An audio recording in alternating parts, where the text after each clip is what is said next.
Hello दोस्तों, welcome back to my YouTube channel. आज की इस नई वीडियो से हम शुरुआत करने वाले हैं एक नई सीरीज़ की, रीड एनसीईआरटी विद अस। इसमें हम हर दिन एक नया अध्याय लेके आएंगे और वीडियो आपको 2 पार्ट में मिलेगी। फर्स्ट पार्ट आपको सुबह मिलेगा और जो सेकंड पार्ट है वो शाम को अपलोड किया जाएगा। आप इस सीरीज से जुड़ सकते हैं और एनसीईआरटी के हर एक टॉपिक को कवर कर सकते हैं। यहाँ पर हमारी एक प्रश्नों की भी सीरीज चल रही है जिससे आप जुड़ सकते हैं। उसमें आपको हर अध्याय के प्रश्नों के उत्तर भी मिलते जाएंगे। तो चलिए रीड करना शुरू करते हैं। आज से हम रीड करेंगे क्लास 9 का पहला अध्याय 1, जिसका नाम है हमारे आसपास के पदार्थ, मैटर इन अवर सराउंडिंग। तो बिना टाइम गवाए हम स्टार्ट करते हैं, इस नई सीरीज़ की शुरुआत करते हैं। और उम्मीद है आपको ये सीरीज़ पसंद आएगी, तो आप लाइक शेयर सब्सक्राइब जरूर करिएगा और हमारे नेक्स्ट वीडियो का इंतज़ार करिएगा। तो चलिए स्टार्ट करते हैं पहला अध्याय पढ़ना। अपने चारों ओर नज़र दौड़ाने पर हमें विभिन्न प्रकार की वस्तुएं नज़र आती हैं जिनका आकार, आकृति और बनावट अलग अलग होता है। इस विश्व में प्रत्येक वस्तु जिस सामग्री से बनी होती है उसे वैज्ञानिकों ने पदार्थ का नाम दिया। जिस हवा में हम सांस लेते हैं, जो भोजन हम खाते हैं, पत्थर, बादल, तारे, पौधे एवं पशु, यहाँ तक कि पानी की एक बूंद या रेत का एक कण, ये सभी पदार्थ हैं। ध्यान देने योग्य बात यह भी है कि ऊपर लिखी सभी वस्तुओं का द्रव्यमान होता है और ये कुछ स्थान आयतन घेरती हैं। यानी सभी वस्तुओं का स्थान आयतन होता है, द्रव्यमान होता है, स्थान आयतन घेरती हैं। तो इसका मतलब यहाँ एक लाइन इम्पोर्टेंट बनती है कि सभी पदार्थ का द्रव्यमान होता है और वे कुछ स्थान और आयतन घेरता है या घेरती है। प्राचीन काल से ही मनुष्य अपने आसपास को समझने का प्रयास करता रहा है। भारत के प्राचीन दार्शनिकों ने पदार्थ को 5 मूल तत्वों में वर्गीकृत किया, जिसे पंचतत्व कहा गया है। हम हमेशा सुनते आए हैं कि ये जो ब्रह्मांड है, दुनिया है, पंचतत्व से मिलकर बना है।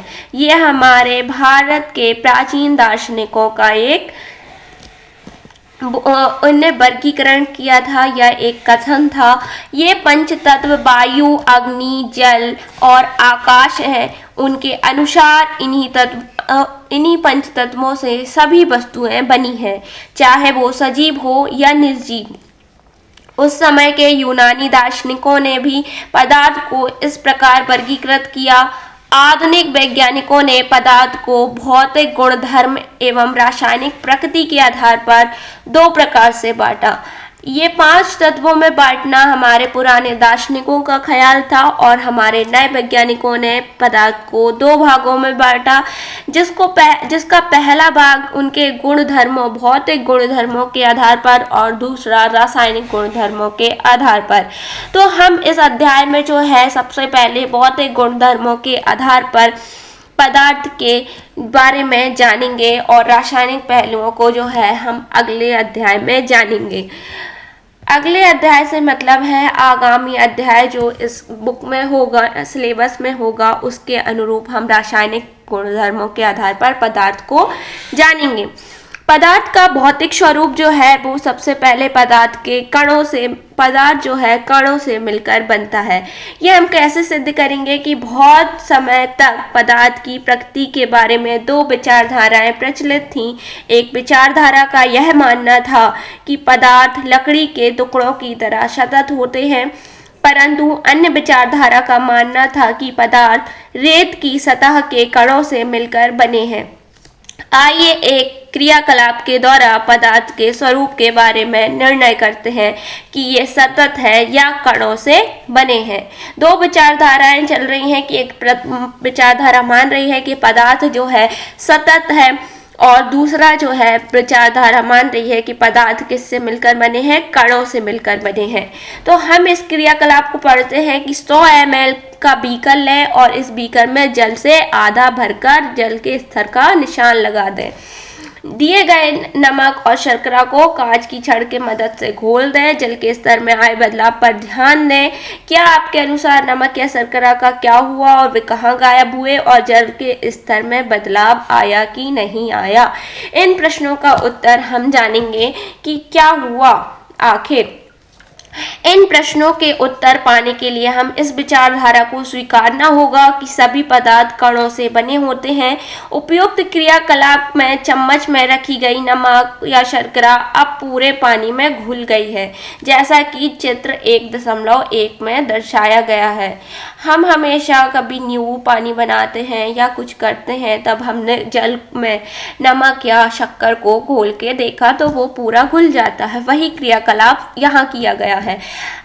अब हम जल में नमक घोलते हैं और नमक के कण जल के कणों के बीच रिक्त स्थानों में समावेशित हो जाते हैं। शक्कर घोलने पर भी जल में घुल जा रही थी और नमक भी जल में घुल जा रहा है। पदार्थ जो है कणों, ये कण कितने छोटे होते हैं। अभी हमने जान लिया कि पदार्थ जो है कणों से मिलकर बने हैं, पर कितने छोटे कणों से मिलकर बने हैं ये जानने के लिए हम अगला क्रियाकलाप बताते हैं कि पोटेशियम परमैंगनेट के 2 या 3 क्रिस्टल को 100 ml जल में घोलना है। फिर उसमें से 10 ml बाहर निकालना है। यहाँ पर जल है हमारे पास, इसमें कुछ टुकड़े हमने पोटेशियम परमैंगनेट के घोल दिए। फिर उसमें से 10 ml जल को बाहर निकाल लिया, बचा हमारे पास 90 ml। और 90 ml में हमने जो है फिर से क्या किया, 10 ml को निकाल कर उसे 90 ml जल में फिर मिला दिया। 10 ml इसमें निकाल लिया और यहाँ बीकर में ऑलरेडी 90 ml जल था, इसमें हमने फिर डाला तो ये फिर 100 ml हो गया। और इसमें से हमने 10 ml फिर निकाला और उसको 90 ml जल में फिर घोला, वो फिर से 100 ml हो गया। फिर इसको हमने 10 ml इससे बाहर निकाला और फिर 90 में जो ml जल में जोड़ा तो वो फिर से 100 ml हो गया। और यहाँ पर देखिए आप, जल का कलर पहले इस तरीके से है, फिर पोटेशियम परमैंगनेट मिलाने पर गाढ़ा रंगीन है। फिर 10 ml निकाल के फिर जल में मिलाया तब भी रंगीन है, रंग हल्का होता जा रहा है, पर रंग अभी तक गायब नहीं हुआ है। अर्थात जो है पोटेशियम परमैंगनेट के इतने से टुकड़े भी इतने जगह जाते जा रहे हैं और यानी कण जो है बहुत छोटे होते हैं, और इसका अंदाजा इस क्रियाकलाप में अभी नहीं लगाया जा सकता। पर हम ये जरूर जान गए हैं कि यह पदार्थ प्रयोग से पोटेशियम परमैंगनेट बहुत थोड़े से क्रिस्टलों से पानी का बहुत अधिक मात्रा 1000 ml भी रंगीन हो जाता है। इससे हम ये निष्कर्ष निकाल रहे हैं कि पोटेशियम परमैंगनेट के एक क्रिस्टल में कई सूक्ष्म कण हैं। ये कण छोटे कणों में विभाजित होते जा रहे हैं। अब हम पढ़ते हैं आगे कि एक स्थिति में कण और छोटे भाग विभाजित नहीं किए जा सकते। एक स्थिति ऐसी आएगी जब जल जो है कलरलेस हो जाएगा, है ना, तो वहाँ पर छोटे कण जो है विभाजित नहीं हो पा रहे हैं। और पोटेशियम परमैंगनेट की जगह 2 ml डिटॉल लेकर भी आप इस क्रियाकलाप को कर सकते हैं। पदार्थ कण के बहुत छोटे होते हैं, इतने छोटे कि ये हम कल्पना नहीं कर सकते। पदार्थ के कण बहुत छोटे होते हैं, ये इम्पोर्टेंट लाइन है। पदार्थ के कण छोटे होते हैं और पदार्थ कणों से मिलकर बना होता है। पदार्थ के कणों के अभिलाक्षणिक गुण, अब कणों के अभिलाक्षणिक गुण पढ़ेंगे हम। इसमें पढ़ेंगे सबसे पहले पदार्थ के कणों के बीच रिक्त स्थान होता है। क्रियाकलाप 1.1 और 1.2 से हमने जान ही लिया है कि जल के कण जो है, जल के कण के बीच रिक्त स्थान था जहां पर अन्य पदार्थ क्या हुए, घुल गए। अब देखते हैं हम दूसरा, पदार्थ के कण निरंतर गतिशील होते हैं। क्रियाकलाप 1.3 अपनी कक्षा के किसी कोने में बुझी अगरबत्ती रख दो जिसकी सुगंध यानी उसका धुआं फैलेगा, जिसकी सुगंध जो है सब जगह फैल जाएगी। तो इस क्रियाकलाप से हम जानेंगे कि पदार्थ के कण क्या होंगे, गतिशील। अब क्रियाकलाप नंबर 1.4, जल से भरे 2 गिलास 2 बीकर लें। पहले बीकर के एक सिरे पर सावधानी से एक लाल बूंद या नीली स्याही डाल दें और दूसरे में शहद डाल दें और इसे देखें और प्रेक्षण नोट करें। शाही की बूंद डालने के तुरंत बाद क्या देखा और शहद की बूंद डालने के बाद क्या देखा, ये आपको क्रियाकलाप करना है। उसके बाद अगला क्रियाकलाप 1.5 एक गिलास गर्म पानी में और दूसरा गिलास ठंडे पानी से भरने गिलास में कॉपर सल्फेट या पोटेशियम परमैंगनेट का क्रिस्टल डालें और एक ओर रख दें और हिलाएं नहीं, क्रिस्टल की सतह पर बैठने दें। गिलास में ठोस क्रिस्टल के ठीक ऊपर क्या दिखाई देता है, समय बीतने पर क्या होता है, इसे ठोस द्रव कणों के बारे में पता चलता है, क्या तापमान के साथ मिश्रित होने की दर बदलती है और क्यों। अब इन क्रियाकलापों का निष्कर्ष हम इस तरीके से निकालते हैं कि पदार्थ के कण निरंतर गतिशील होते हैं, अर्थात उनमें गतिज ऊर्जा होती है। तापमान बढ़ने से कणों की गति तेज हो जाती है, इसलिए हम कह सकते हैं कि तापमान बढ़ने से कणों की गतिज ऊर्जा बढ़ जाती है। उपयुक्त क्रियाकलापों में हमने देखा कि पदार्थ के कण अपने आप ही एक दूसरे के साथ अंतः मिश्रित हो जाते हैं। ऐसा कणों के रिक्त स्थानों में समावेशित के कारण होता है। दो विभिन्न पदार्थों के कणों का स्वतः मिलना ही विसरण कहलाता है। ये लाइन इम्पोर्टेंट है, आप इसे अच्छे से याद रखिएगा कि दो विभिन्न पदार्थों के कणों का स्वतः मिलना ही विसरण कहलाता है, विसरण कहलाता है। अब हम देखेंगे, हमें पता चलता है कि गर्म करने पर विसरण क्या हो रहा है, तेज हो रहा है। विसरण क्या है, दो पदार्थ यहाँ रखे हैं और यहाँ रखे हैं, ये पदार्थ आपस में स्वतः ही मिल जाएं, स्वतः ही मिल जाएं और एक पदार्थ बन जाए या स्वतः ही मिल जाएंगे तो इसे क्या कहेंगे, विसरण कहेंगे। यहाँ हमने जाना कि पदार्थ किससे मिलकर बने हैं, कण से मिलकर बने हैं। पदार्थ अनेक छोटे कणों से मिलकर बने हैं, सूक्ष्म कणों से मिलकर बने हैं। उसके बाद पदार्थ के कणों में गति होती है, पदार्थ के कणों में गति होती है अर्थात गतिज ऊर्जा होती है और तापमान के कारण गतिज ऊर्जा बढ़ जाती है। ये लाइनें हमने यहाँ से जानी। अब हम देखते हैं कि पदार्थ के कण एक दूसरे को आकर्षित करते हैं। हम यहाँ पर एक खेल ले रहे हैं कि इस खेल के मैदान में जाएं और 4 समूह, 4 मानव श्रृंखला के 4 समूह बनाएं।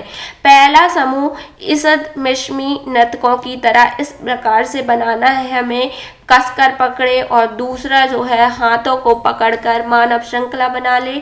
तीसरा समूह केवल उंगली के सिरों से छूकर एक श्रृंखला बना ले और चौथा समूह तीनों की श्रृंखलाओं का तोड़कर छोटे समूह बांटने का प्रयास करें। किस समूह को तोड़ना आसान था और क्यों? यदि हम प्रत्येक विद्यार्थी को पदार्थ का एक कण माने तो किस समूह के कणों ने एक दूसरे को सबसे अधिक बल से पकड़े रखा? ये आप समझ सकते हैं कि जो पहला समूह है वो सबसे ज़्यादा एक दूसरे को पकड़ के रखेगा, इसको तोड़ना मुश्किल होगा। अगला क्रियाकलाप है कि लोहे की कील, एक चौक का टुकड़ा, एक रबड़ बैंड लें और हथौड़ा मारकर, काट कर या खींच कर उसे तोड़ने यानी भंगुर करने का प्रयास करें और इन तीनों में किसके कण अधिक मजबूत हैं, एक दूसरे से जुड़े हैं।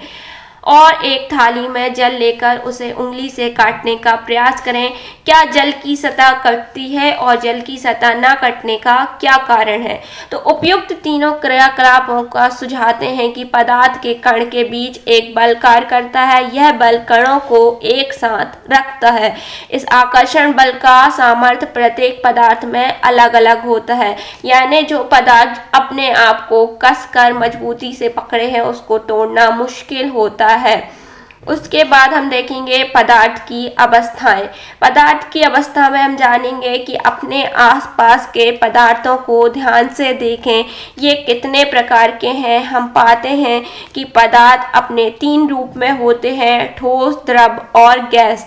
पदार्थ की ये अवस्थाएं उसके कणों की विभिन्न विशेषताओं के कारण होती हैं। अब हम पदार्थों की 3 अवस्थाओं के गुणधर्मों का विस्तार से अध्ययन करेंगे।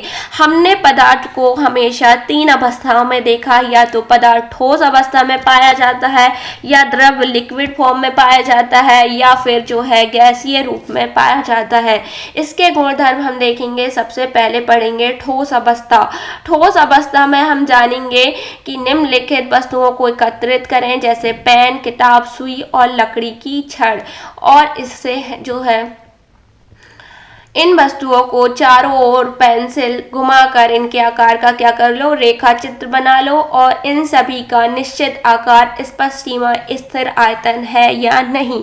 तो इन पर हथौड़ा मारने और खींचने और गिराने से क्या होता है, क्या इनका एक दूसरे में विचरण संभव है। बल लगाकर इनको संपीड़ित करने का प्रयास करें, क्या इनका संपीड़न होता है। तो इन प्रश्नों का उत्तर हम देखेंगे कि सभी जो ठोस है वो हम देख सकते हैं कि इन सभी का एक निश्चित आकार है, स्पष्ट सीमाएं हैं तथा स्थिर आयतन है, यानी नगण्य संपीडितता है। बाह्य बल लगाने पर ठोस अपने आकार को बनाए रखते हैं। बल लगाने पर ठोस टूट सकते हैं लेकिन इनका आकार नहीं बदला जा सकता, इसलिए ये दृढ़ होते हैं। और निम्नलिखित पर विचार कीजिए। ये सब जो पदार्थ हमने लिए यहाँ पर पेन, किताब, सुई, लकड़ी की छड़, ये सब क्या है, ठोस, क्योंकि इनका आकार निश्चित है। बाह्य बल लगाने पर रबर बैंड का आकार बदलता है और बल हटा लेने पर यह पुनः अपने मूल आकार में आ जाता है। अत्यधिक बल लगाने पर यह टूट जाता है, चाहे हम शर्करा या नमक को अपने हाथ में लें या चाहे किसी प्लेट या जार में रखें, इनके क्रिस्टलों के आकार नहीं बदलते। स्पंज में बहुत छोटे छिद्र होते हैं जिनमें वायु का समावेश होता है।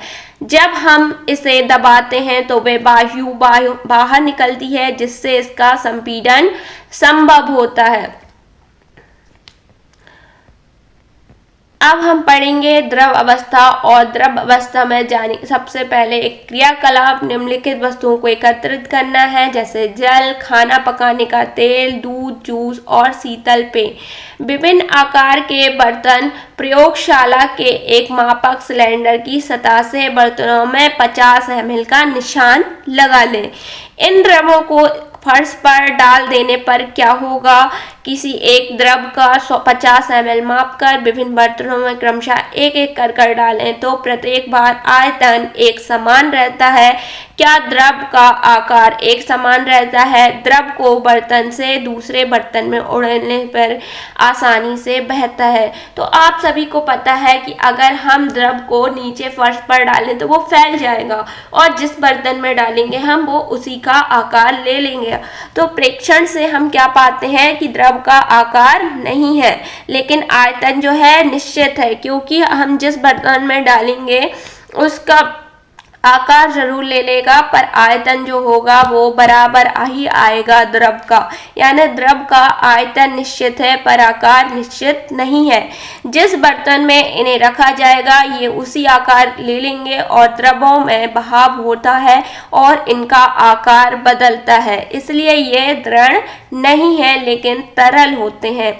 क्रियाकलाप 1.4 और 1.5 के संदर्भ में हमने देखा कि ठोस और द्रव का मिश्रण द्रवों में संभव है। वातावरण की गैसें विस्तृत होकर जल में घुल जाती हैं। ये गैसें विशेषतः ऑक्सीजन एवं कार्बन डाइऑक्साइड जलीय जंतुओं और पौधों के लिए अनिवार्य होती हैं। ये सभी जीवधारी अपने जीवन निर्वाह के लिए सांस लेते हैं। जलीय जंतु जल में घुली ऑक्सीजन के कारण सांस लेते हैं। इस तरह से हम यह निष्कर्ष पर पहुंचते हैं द्रव में ठोस, द्रव में गैस तीनों का मिश्रण संभव है। किसका? द्रव में ठोस का, द्रव में गैस का, तीनों का मिश्रण संभव है। ठोसों की अपेक्षा द्रवों में मिश्रण की दर अधिक होती है, इसलिए ऐसा इसलिए क्योंकि द्रव अवस्था में पदार्थ के कण स्वतंत्र रूप में गति करते हैं और ठोस में कणों में रिक्त स्थान भी अधिक होता है। ठोस की अपेक्षा रिक्त स्थान अधिक होता है। अगर हम यहाँ द्रव को रखें तो वो बह जाएगा पर ठोस नहीं बहता है। तो ठोस में रिक्त स्थान कम होता है पर तरल में ज़्यादा होता है और तरल में क्या हो जाएगा? विषरण हो जाएगा। अब हम देखते हैं यहाँ कि गैसीय अवस्था। तो गैसीय अवस्था क्या कहती है कि आपने कभी गुब्बारे वाले पर ध्यान दिया जो गैस के एक ही सिलेंडर से बहुत सारे गुब्बारों में हवा भरता है। उसे पता लगाएं कि सिलेंडर से वह कितने गुब्बारे भरता है। पूछिए कि सिलेंडर में कौन सी गैस है। 100 ml के 3 स्प्रिंज लें और उनमें से उनके सिरे को रबर के कॉर्क से बंद कर दें, जैसा चित्र 1.4 में दिखाया है। सभी सिरिंजों के पिस्टन को हटा लें और पहली सिरिंज में हवा रहने दें। कुछ इस प्रकार से ये विधि हमें अपनानी है। यहाँ जो है सिरिंज लगाए हैं हमने और सिरिंज के सिरे पर रबर कॉर्क से बंद कर दिया है। यहाँ गैस है और ये क्या है, सिरिंज का पिस्टन है। अब हमें देखना है कि आपने क्या देखा कि इस स्थिति में पिस्टन आसानी से अंदर चला गया कि नहीं, जानना है। तो इसका परीक्षण क्या कहता है, हमने देखा ठोस और द्रवों की तुलना में गैस की संपीड़ितता काफी अधिक होती है। हमारे घरों में खाना बनाने में प्रयोग की जाने वाली द्रवित पेट्रोलियम गैस एलपीजी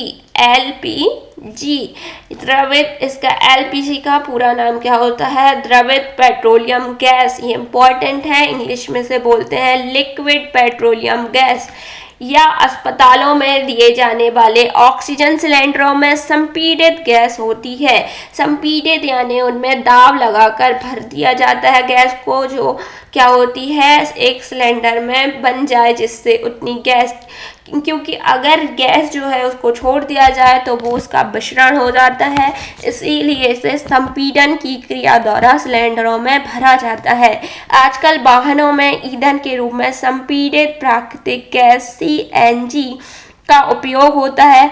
संपीड़ितता काफी अधिक होने के कारण गैस के अत्यधिक आयतन को एक कम आयतन वाले सिलेंडर में संपीड़ित किया जा सकता है एवं आसानी से एक स्थान से दूसरे स्थान तक भेजा जा सकता है। हमारी नाक तक पहुंचने वाली गंध से कोई बिना रसोई में प्रवेश किए हम जान सकते हैं कि क्या पकाया जा रहा है। यानी गैस जो है इसका मिश्रण इतनी तेज होता है कि रसोई में अगर खाना पक भी रहा होता है तो उसकी सुगंध हमारी नाक तक आ जाती है। ये गंध हमारे तक कैसे पहुंचती है, खाने की गंध के कारण वायु में मिल जाते हैं और रसोई से फैलकर हम तक पहुंच जाते हैं। यह गंध कण और दूर भी जा सकते हैं। पके हुए गर्म खाने की महक हमारे पास तक कुछ ही क्षणों में पहुंच जाती है। इसकी तुलना ठोस या द्रवों के मिश्रण से करें, यानी गैसों में और अधिक मिश्रण है, गैस जल्दी फैल जा रही है। कणों की तेज गति और अत्यधिक रिक्त स्थानों के कारण गैसों का अन्य गैसों में मिश्रण बहुत तीव्र होगा, क्योंकि गैस जो है एक दूसरे में आसानी से मिल जाती हैं, इनका मिश्रण और तेज गति से हो जाएगा। यहाँ कुछ चित्र बने हुए हैं, यानी ठोस और गैस के बीच में, गैस और गैस के बीच में भी बने हैं और बताया गया है कि ABC पदार्थों की 3 अवस्थाओं के कणों का योजनाबद्ध आवर्धित चित्रण। तीनों अवस्थाओं में कणों की गति को देखा जा रहा है कि उनकी तुलना में कौन अधिक फैल रहा है या विस्तृत हो रहा है। तो आपको पता चल ही गया कि ठोस में कम विसरण, द्रव में उससे ज़्यादा और गैस में सबसे ज़्यादा विसरण होता है। गैसीय अवस्था में कणों की गति अनियमित और अत्यधिक तीव्र होती है। इस अनियमित गति के कारण ये कण आपस में एवं बर्तन की दीवारों से टकराते हैं। बर्तन की दीवार पर गैस कणों द्वारा प्रति इकाई क्षेत्र पर लगे बल के कारण गैस का दबाव बनता है। यहाँ से कुछ प्रश्न बनते हैं, जिन प्रश्नों का उत्तर हम अपनी प्रश्न उत्तर सीरीज में चलते हैं कि किसी तत्व के द्रव्यमान प्रति इकाई आयतन को घनत्व कहते हैं। कारण बताइए, सब हम प्रश्न सीरीज में करते हैं, आप उस सीरीज को देख सकते हैं। क्या पदार्थ अपनी अवस्थाओं को बदल सकता है। यहाँ से हम जो है 1.4 से आगे के टॉपिक हम नेक्स्ट पार्ट में डालेंगे, जो आपको शाम 7 बजे उपलब्ध हो जाएंगे। आपको ये सीरीज का पार्ट 2 हर शाम 7 बजे इसी चैनल पर सेम सीरीज, आप सीरीज की प्लेलिस्ट में जाएंगे और शाम 7 बजे आपको डेली पार्ट 2 की वीडियो मिल जाएगी। चैनल का सीरीज का हर अध्याय का पार्ट 1 आपको सुबह 11 बजे मिलेगा और जो है पार्ट 2 आपको शाम 7 बजे मिलेगा। तो आप जुड़े रहिए हमारी इसी सीरीज से रीड एनसीईआरटी विद अस, और हमारे आप जुड़ना ना भूलिए प्रश्न उत्तर सीरीज से, जिसमें आपको एनसीईआरटी के सभी प्रश्नों का उत्तर मिलेगा। जब तक के लिए धन्यवाद। मिलते हैं हम नेक्स्ट वीडियो में। लाइक शेयर सब्सक्राइब जरूर कीजिएगा, और जिससे हमें मोटिवेशन मिलता रहे इस सीरीज़ को कंप्लीट करने का। जय हिंद, जय भारत।